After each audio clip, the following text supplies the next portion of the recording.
All right. Well, welcome to the QB POS Reports webinar.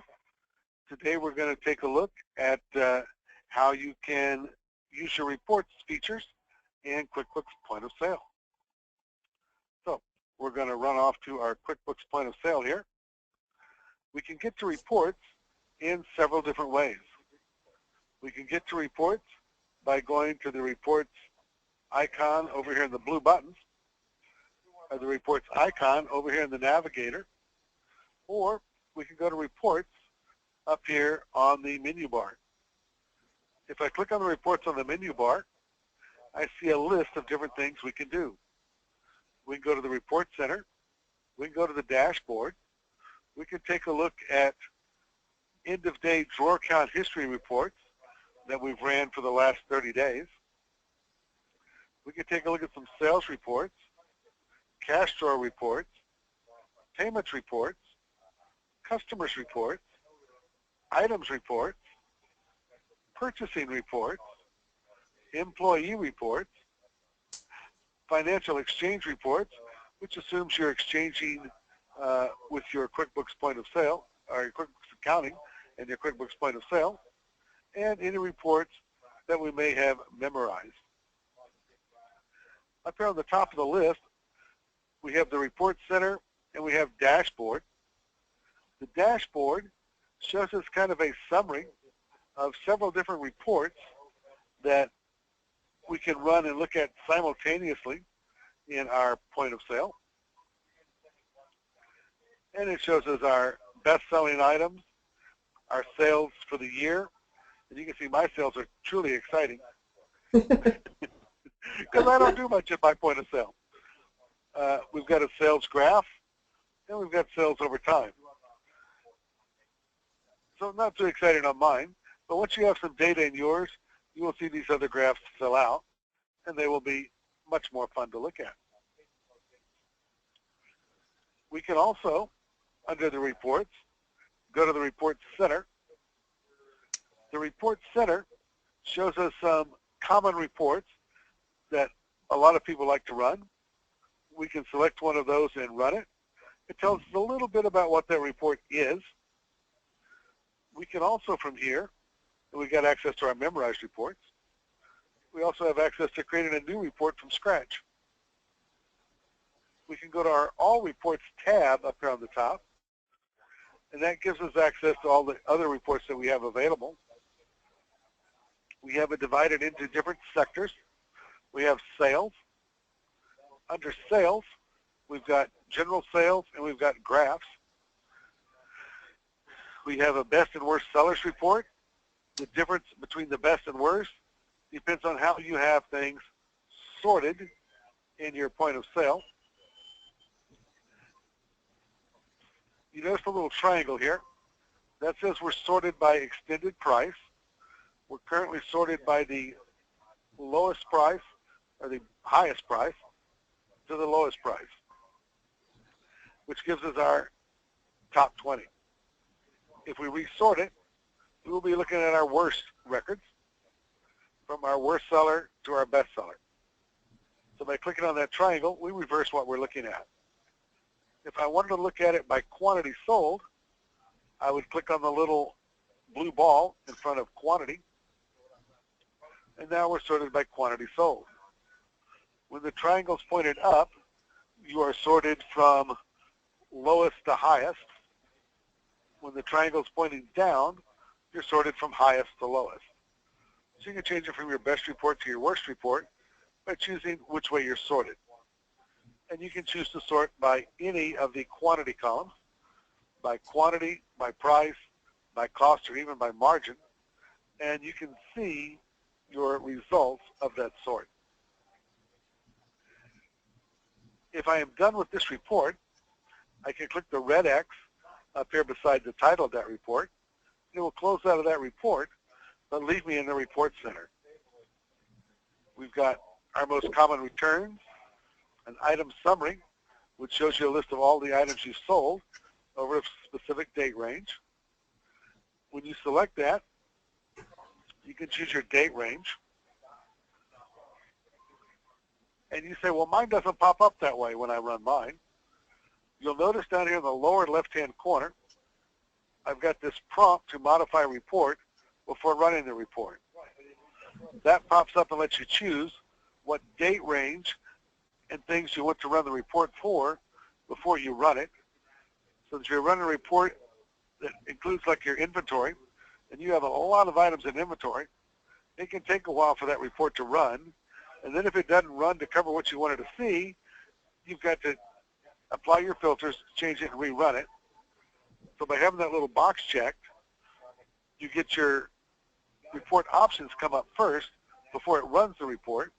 So you can change the options and then run the report, not have to run the report, wait for it to go through before you can change your options. Up here under date, we can choose a specified date range. The week before last, this year to this month to date, last month, last 30 days, 60 days, 90 days, this year to date. We can choose whatever date range we want. We can also do a custom date by typing in the date range we want. We can modify what columns we're going to see by choosing add or remove columns. Everything with a check mark is going to show up. The columns are going to show up in the order you see them listed here. Anything that does not have a check mark is available to be added to the report. You would simply select the dot in front of that item, and that would allow you to add that to your report. So I've got my item name. If I want to add my item number, I would click on the dot in front of item number. I could then take that and I can move it up here and drag it up on top of item name. That'll put my item number in front of item name. And I could go through and add any other fields that I might want to include as part of this report. I also have the option to sort this report in ascending order or descending order. I can also create a subtotal by whatever I am sorting by. I've got it set for department. I could set it for vendor. Item name would make a lot of sense. Attribute, size, maybe, be kind of weird, but you could do those. So whatever you want to sort by, you can set that up. You can save that. You'll notice the majority of the reports do not have an apply option. They only have a save option. When you save it, that means next time you run that report, it's going to come up with those same options. If you didn't want to see all of your data, you could also go to filter data, and you could modify what you're seeing. If you have multiple stores, you can choose a particular store. You can choose a particular workstation, a cashier, a vendor, a department, an item name. So lots of different options, price ranges, cost ranges, lots of different options you can choose to filter your data. You can modify how the report is going to appear. You can change the company name that's going to show up. You can change the name of the report that's going to show up. You can add a subtitle if you wish. You can have the date that the report was prepared show up, the time of day that report was prepared show up. You can change the fonts of the headers, page headers, column headers, the report data, and the report totals. You can also set who has access to a report. You may recall, or you may not recall, reports have 4 different levels. There is low security, level 4. Anyone can access that report. A level 3 medium security report, only owner, manager, and assistant manager can't access it. Can access it. Associates don't have access to that report. A level 2 or high security report, only the owner and manager have access to it.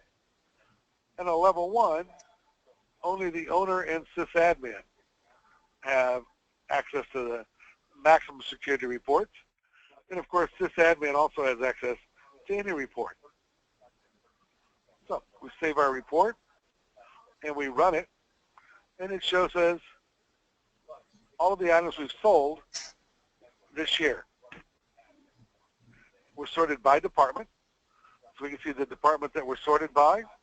We can see the total that we have sold in that particular department, as well as the retail and the cost for the items we sold. At the bottom of the report, we see how many items we've sold, our total retail, our total cost, and our average margin. If I want to leave this report open and open an additional report, I can go to All Reports and select an additional report. If I look at an item detail, that is going to show me each receipt that I have run. You can see the plus. The plus expands and shows you the items on that report. I can go to expand up here on the top toolbar and expand all of the receipts at once, or I can collapse it and just see the totals of the receipts and expand them one at a time if I desire. In this mode, I can also see how the payments were made for each of those sales.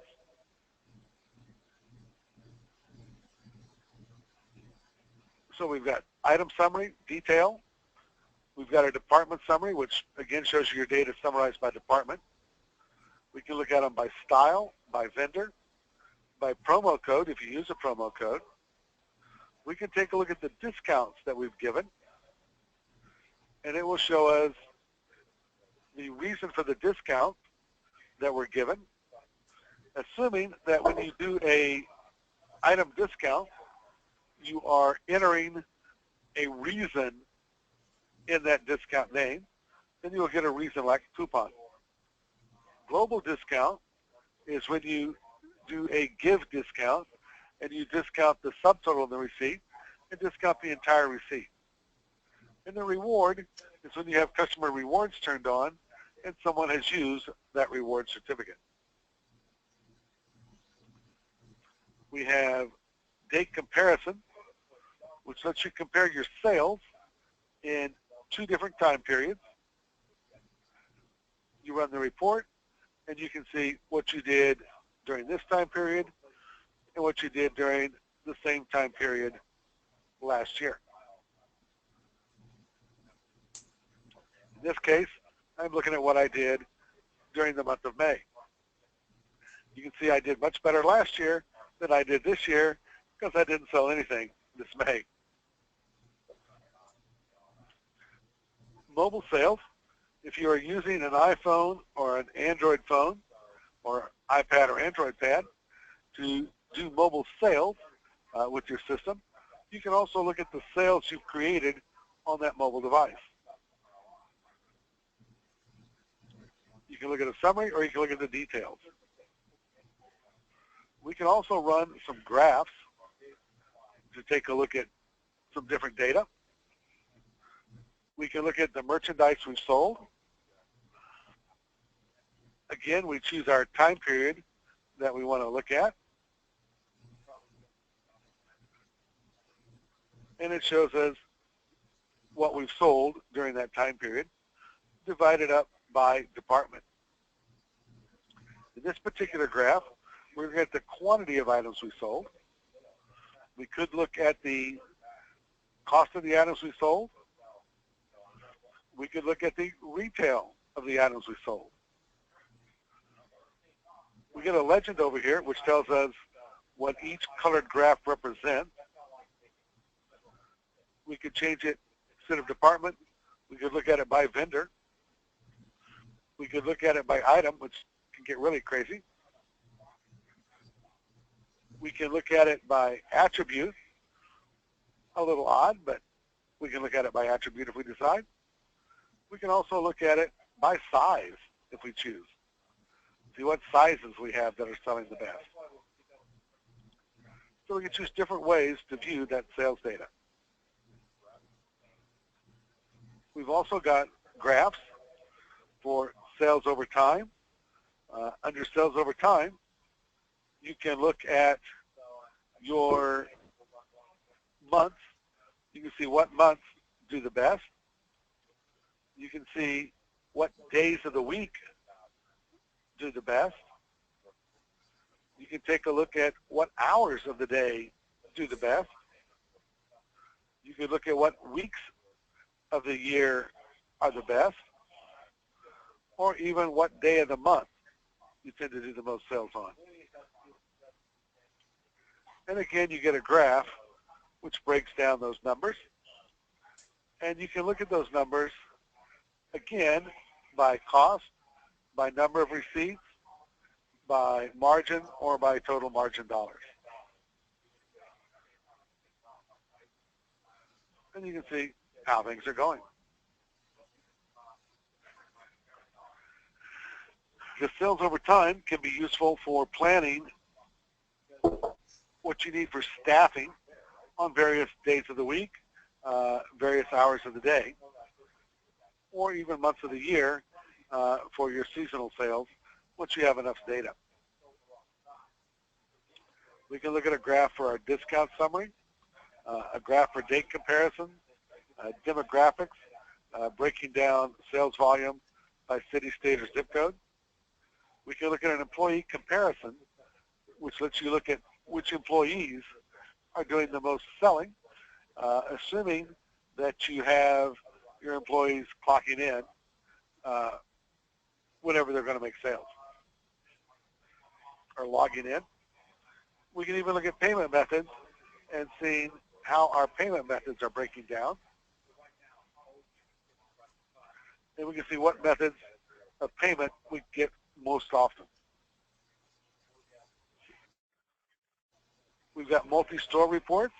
If you have more than one store, then we can run some reports to give us information about our stores. We can take a look at our taxes. We can run a tax category summary, which shows us what taxes we are collecting during the course of the year. Shows us who we pay our taxes to and what tax table we're using and what the amount was and what the taxes are. We can do it by either category or we can do it by detail. By detail, it actually shows you each receipt that you have taken in and what the individual tax was collected on each individual receipt.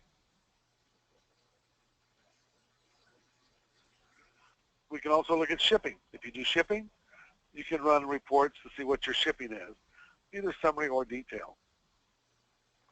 The cash flow reports include your X outs and Z outs, as well as any payouts you may have done. Payments, take a look at your payment tenders that you've received.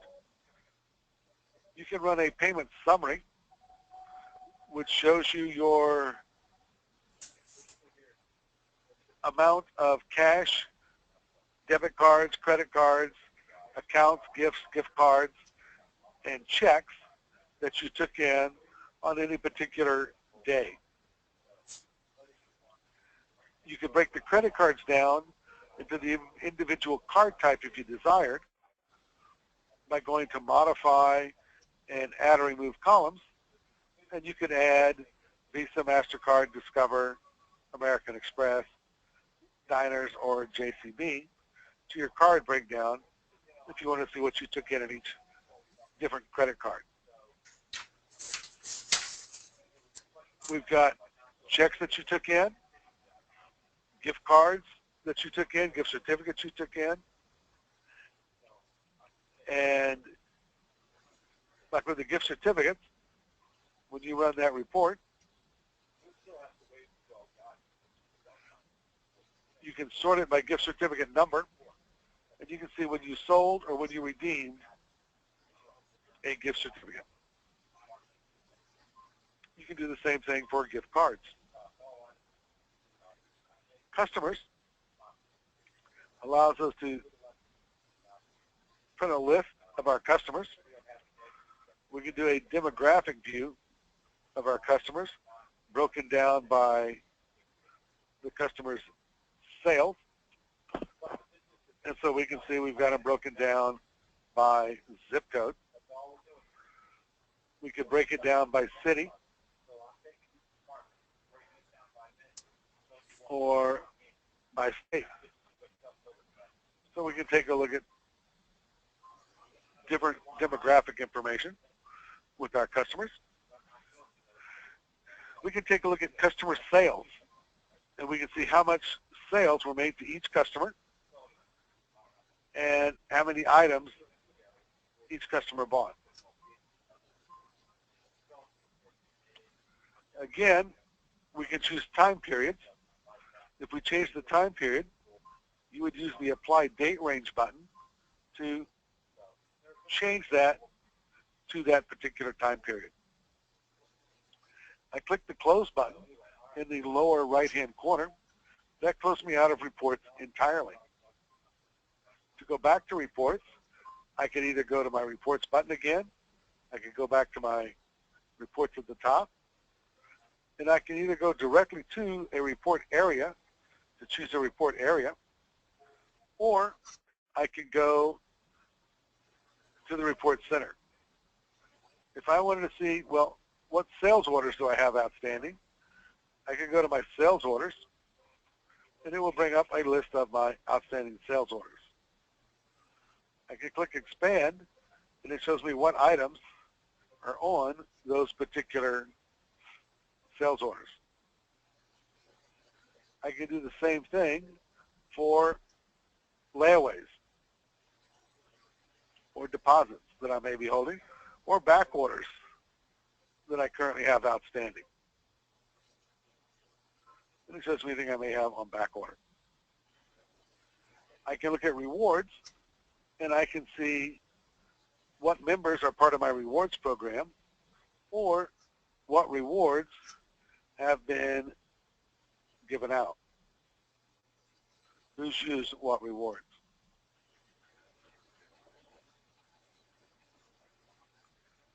Under items, we get information about our inventory. An item summary will break down our inventory by department. We can also look at a summary with activity. That shows you your current on-hand inventory and breaks down your sales by a date range that you specify. Remember, the inventory is what you have on hand at the moment, but the sales are what you've sold of those items during the particular time period. And you can see, we can see the item number, we can see the retail, and we can see the quantity and the cost. I can rearrange these by moving where the items are in my graph or in my report. So if I add or remove columns, I could change quantity, move it in front of extended price and cost. And so then the quantity switches to the front, then the retail and the cost value of those items. So I can switch them around.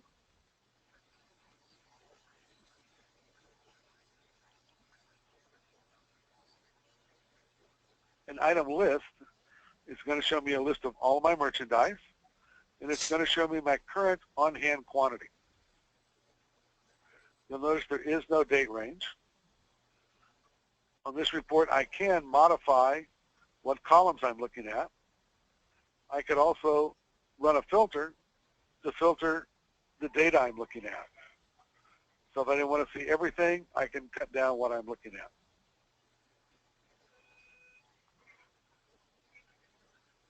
A inventory valuation will give me my inventory on a particular day. I can specify a date,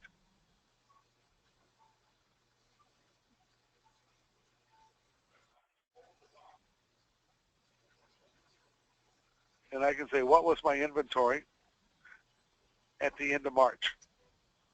And I can run it, and it will tell me how many items I had on hand at the end of March, as opposed to what I have on hand right this moment.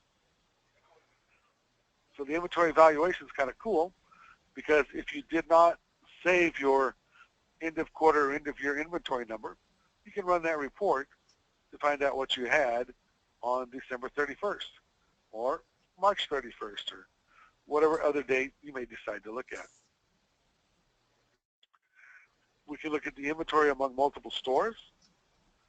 We can look at adjustment reports. Adjustments occur anytime you change the quantity or cost of an item directly on that item, or whenever you go to run an adjustment. And we can run a quantity summary, which will show us a summary of all the stuff that has been adjusted. We can also look at it by detail. And by detail, it's going to show us each individual adjustment memo that was created. You also get an adjustment memo every time you do a physical inventory. And it will show you what was adjusted on that physical inventory report.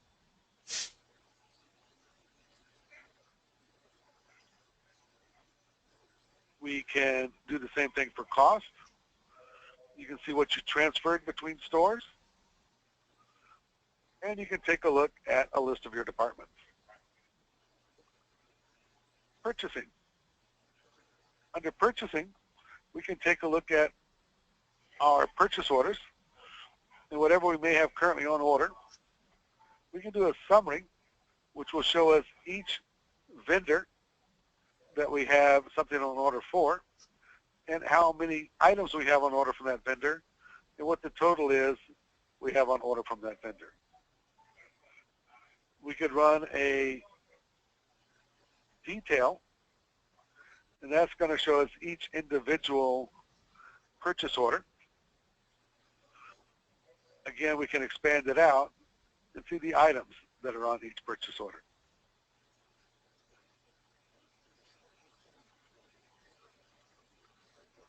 We have cash requirements. If you enter a terms on the purchase order when you create it, saying you expect the vendor to want to be paid at this date or this time, or after 60 days, 90 days, whatever it may be, then you can run a cash report, and it will tell you that you have this much expected to be due now, and then what date you can expect to need that money in order to pay for those purchase orders when the merchandise arrives. Receiving shows us what we have received in the past. We can do a summary to show how much we received from each vendor. Or we can also break that one down in a detailed report, and it will show us the individual receiving vouchers from the vendor. And again, we can expand them to see what we received on that particular voucher.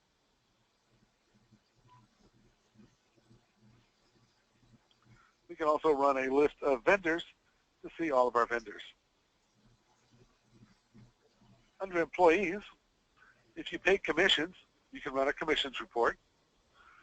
You can take a look at employee sales, see how much each employee has sold. You can do it in the form of a table or in the form of a graph. If you did tips, you can take a look at a tips summary or tips detail. If you have your employees clock in and out, you can run a weekly timesheet or a time clock detail or a time clock summary. A summary lets you choose a date range, and it shows you the total hours worked during that date range. You can also look at a list of your employees. The financial exchange shows you when you've run exchange reports and what was exchanged during that. 1, 2, 6, 9, 7, 8, 1. Georgia? So if we run a receipt exchange. Okay. All right. Bye.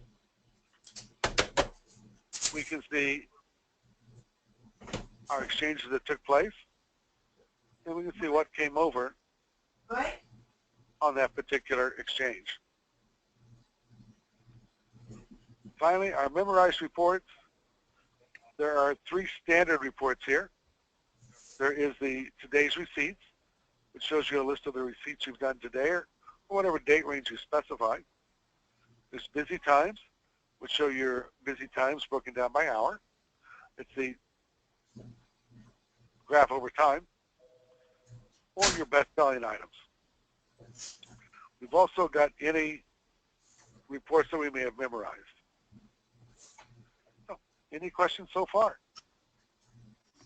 No, I've learned a couple things though. Good. Okay. So, if we want to modify a report and memorize that report, we can choose an area that we want to look at,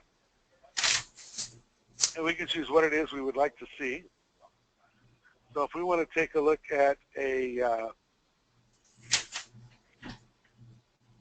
vendor summary,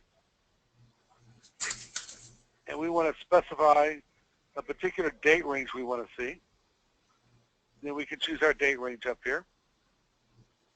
If we choose it from the list here, not including custom, then it becomes a dynamic report. And it will always show us today, yesterday, this week to date, last week, week before last, month to date, whatever we may choose. They will always show us that same time period. So we can choose the time period that we want to see. We can make any modifications we want. We can add any columns, remove any columns.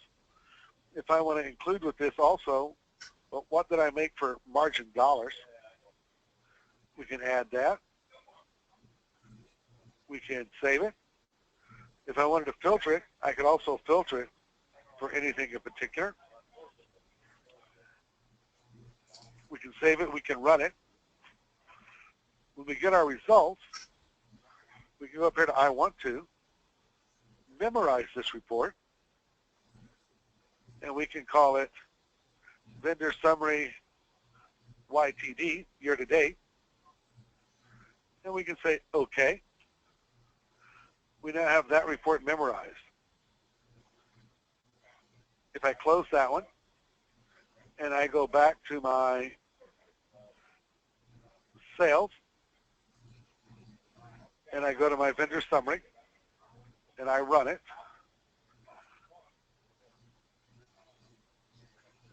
I've got the same thing because I didn't change anything. But if I change this now to be this month, it's going to be really boring. But I could also go over here and go to all reports and go to my memorized reports, and I can choose my vendor summary year to date, and it's going to show me my year to date. So I can modify this one as well. I could not only change the date range, but I could take off the total margin again and save and run that. And again, when I close it, my memorized report is still going to have the margin dollars on it. I can right-click and adjust column width, and it will readjust my columns to show the widest thing in that column, be it the data or the column header. And then if I went back and ran the standard report,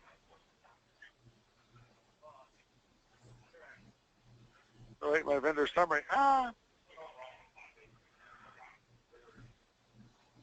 you'll see that the vendor summary is still on month to date, and the dollars is not there. Okay. Did you readjust columns somehow? Yes. How did you do that? Quickly. I did that by right-clicking on the header up here, and I chose Adjust Column Width. Okay. Thank you. And that will automatically adjust them to whatever the widest thing is in that column. Okay.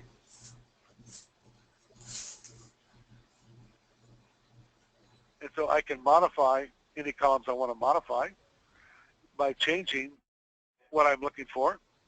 If I like the change, I can go to I want to, and I can memorize that report, and it will add it to my list of memorized reports. And then I can run that memorized version anytime I want without having to go out and make my customizations that I want to see, because I've already done those changes. Any filters that I add to it or any date ranges I add become part of my memorized report. If I change a filter or a date range on a memorized report, it will change that memorized report for next time I run it.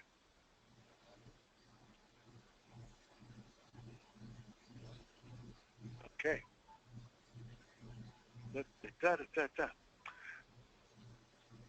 The other thing we can do is not only can we use memorized reports or the standard reports and customize them, we can also go to an overview and we can create our own report. I honestly rarely create my own report because it's usually pretty disappointing. It's usually easier to find a report that's pre-created, that's close to what you want, and modify that. Because when you go to create a report, you get to choose what category you want: sales, customers, inventory, purchasing, or employees. And so if I want an inventory report, before I do that, I'm going to go to my All Reports, go to my Items, and if I look at running just a standard item list report,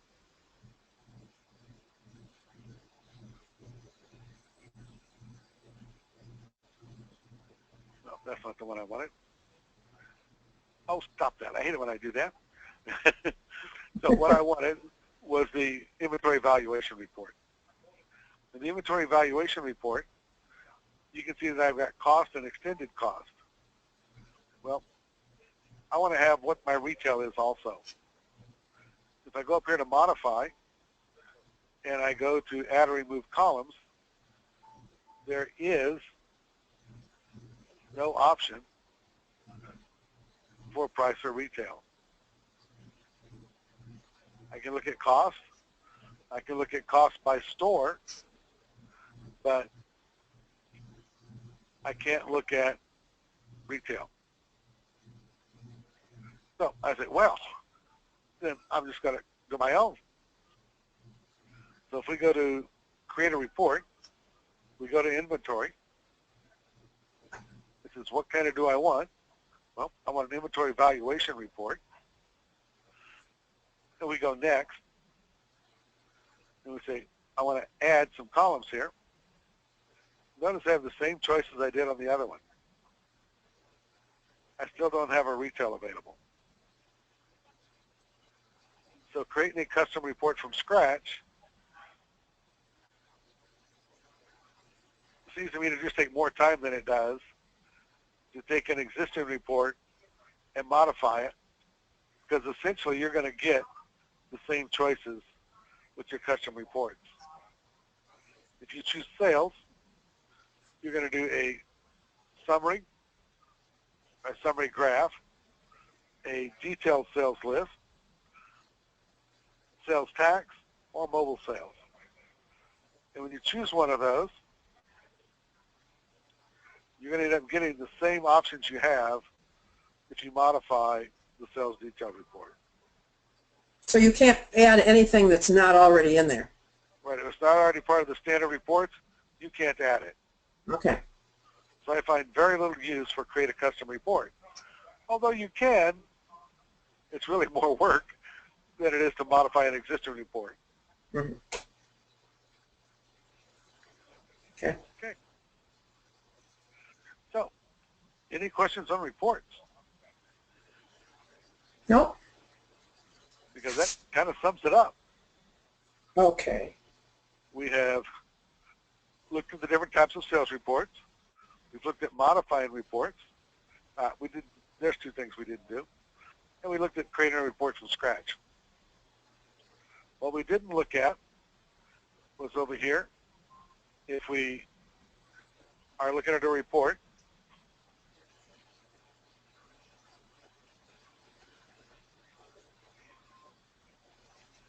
I can print this report, of course.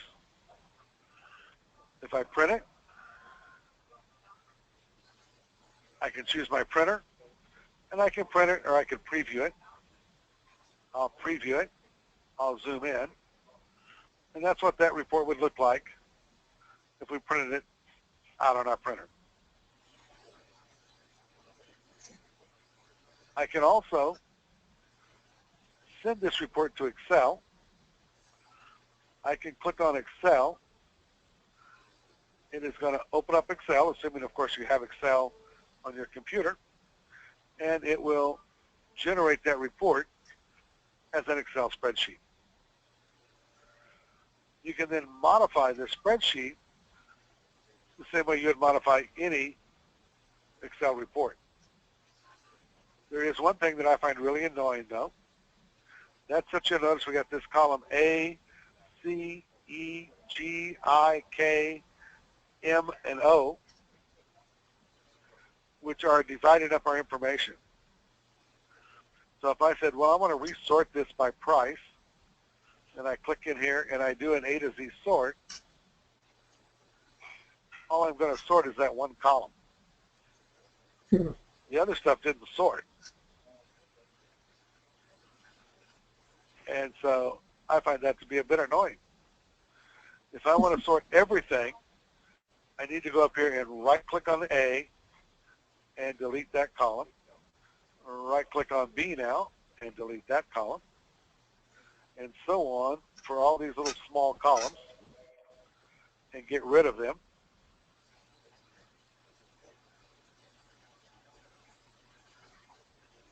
Because in an Excel report, by definition, a table must be complete with no blank rows or blank columns in order for it to be an intact report. Now, I've gotten rid of that stuff. Also, if I don't want to include these totals in my sort, I'm going to right-click down here on the 17. I'm going to insert a row, which will move my totals down one row. Now, I can pick on my extended price. I can do an A to Z sort. And now I've sorted the titles along with it and all the other columns also. And my reports stay at the bottom. So now I can choose any column, resort it, and it will keep the data intact with that sort. But if I don't get rid of those in-between columns and break a line between the total, then it won't sort correctly. So if I take out this line 17 here, and I go over here to sort it,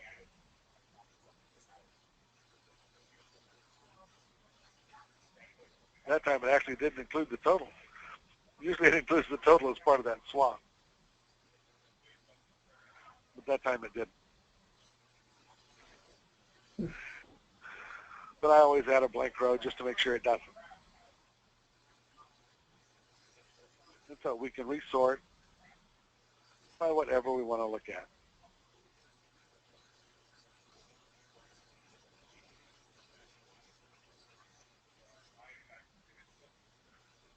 And so that's using Excel. Then of course we can go up and save it and have an Excel copy of our report we ran in point of sale. That gives you the ability to create a report, save that report, and be able to review it later if it was something that you can't recreate. Like the main thing you can't recreate is the item list report, because the item list report is what you have at this moment. So if you want to see this report come the end of the year, and you want to see what you had on December 31st, on August 1st, you can't do that if you didn't save it. So by sending it off to Excel, you can save that report and look at it again in the future. Or, of course, you can always print out a hard copy. All right. So, any questions? Nope, guess not. Okay. I think we're okay. I mean, I got a question about something you referred to, but it's not really part of the Sure, report. go ahead. You referred to a global discount in here. Yes. How do you get a global? That's a global discount on something that is for the whole Making a sale, Yeah, how do you do that? and we stick something on here to sell it.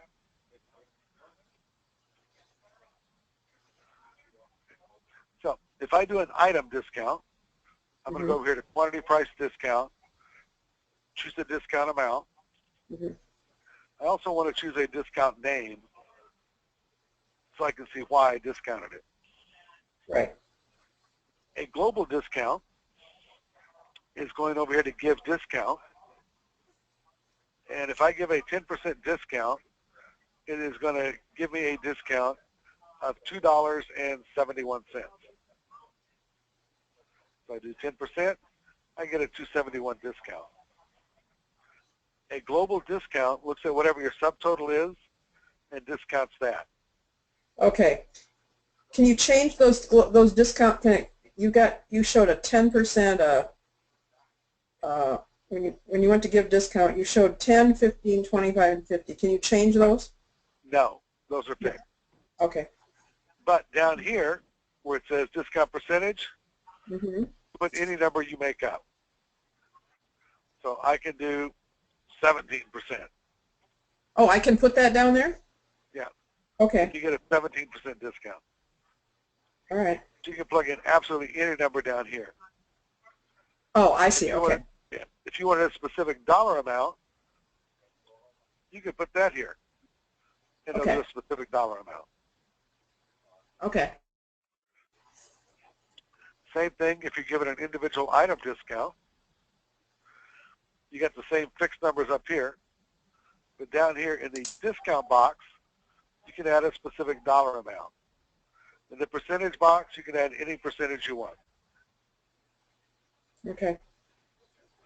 And the one thing that is you want to really pay attention to is we'll go back to our 10% discount here. If I discount this item and I give this item a 10% discount, instead of it being $24.95, it's now $22.46, which changes my subtotal, which also changes my discount amount. So you're discounting your discount. You're discounting the discount. Okay. A give discount or global discount discounts the subtotal, whatever it is, which means if you discounted an item, you're discounting the discounted item again. Okay. So that one you want to pay real attention to. If I've done this and I add another item at this point, will it also discount that in the subtotal? But if I add something else here, my discount amount changed because my subtotal changed. Okay. Okay. Thank you. Yeah. Another way you can give discounts on a receipt is you can, I'm trying to think of who I did that to. I might have done that to me. Nope, I didn't. Is you can give a discount by giving a discount to an employee or a customer. In our customer list, we can choose a customer. We can edit that customer. We can go down here and where it says edit discount. You click in there, and I can say this person is eligible to always get a 10% discount. And I save that. Now, if we add that person to a sales receipt, we get a pop-up. Customers assigned a 10% discount. Do we want to apply it to this receipt, yes or no?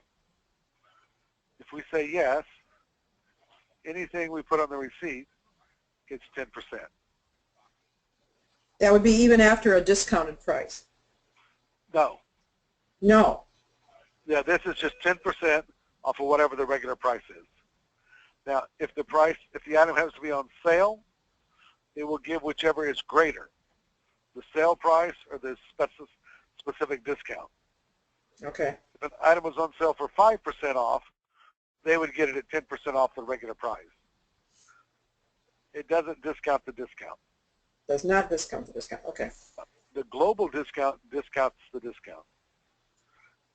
But the give a person a percentage is always off of the retail, and it will either give them that percentage or a sale price, whichever is greater.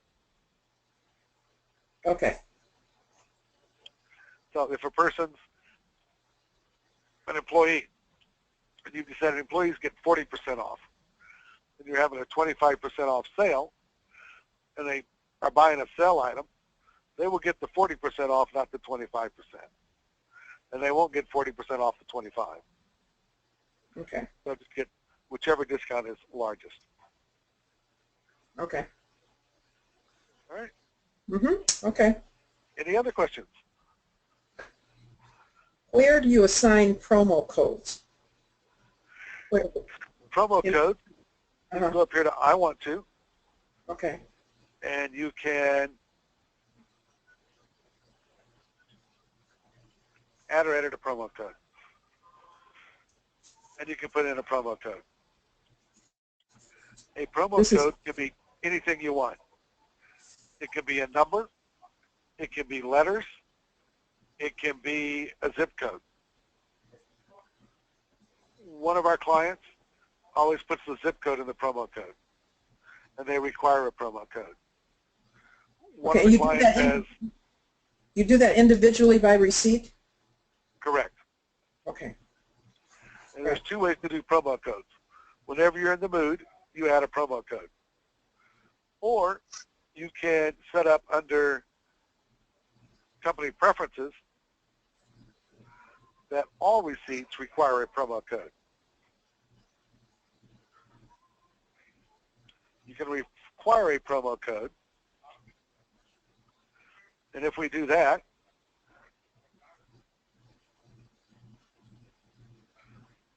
when I go to exit out of here,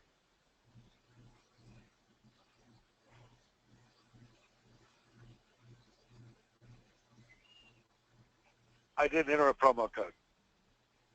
Okay. So I got to say, okay. I can click on my promo code. Now I got a button for promo code. And I can put in my promo code for whatever promo codes I've decided it should be. Okay. All right.